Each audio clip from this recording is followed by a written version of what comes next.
We are human beings, and this is a humanitarian crisis that we are living right now.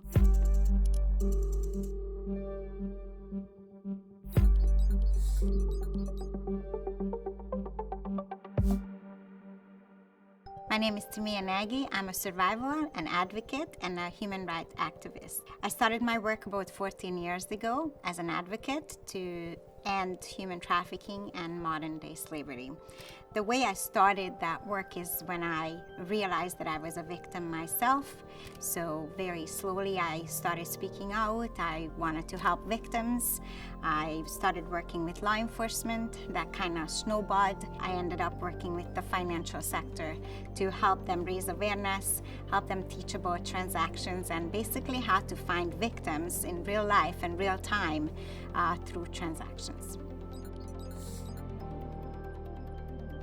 About 6 years into my advocacy, I was working as a frontline crisis worker. We would get calls from police agencies across Canada, and the ones that were about within 2 to 3 hours driving distance from us, we would go and pick up the victims, take them to our safe house, keep them safe, make them feel comfortable, and trying to get them to come on board so they would come forward and give up their traffickers. Then we would go to court. And during court, unfortunately, they would get ripped apart on the stand, and we would see that over and over again. I know what it felt like to be ripped apart for credibility. No matter what I said, they would just question everything. So I would be doing this work for about 6 years, and we had an incredible progress on teaching law enforcement, getting service providers on board. The lawmakers were starting to come on board. But 6 years into this fight, I got to a place where we were exhausted. There was not enough funding, and we just realized that we keep taking these victims out of the situations.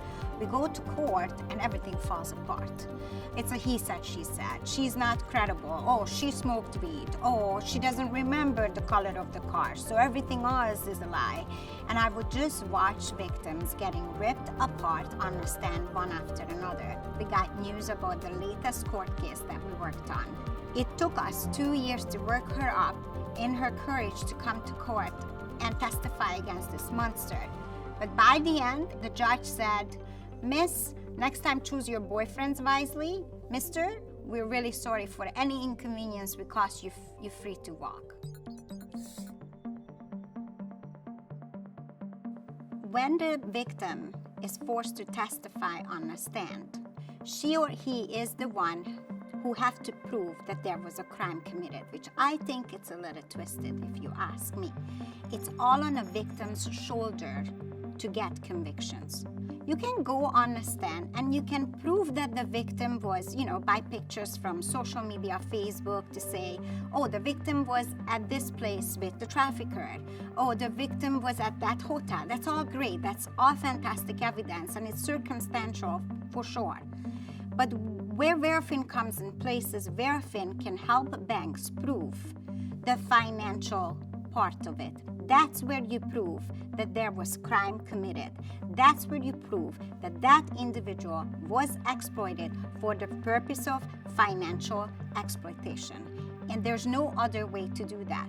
Verafin was the first organization, company, corporation who actually stood out and started telling banks that we have a problem. It's called human trafficking, and you can be a part of the solution. It doesn't matter where you're located. It doesn't matter how small or how big your organization is, or your city or town, you will have human trafficking. You just have to look for it.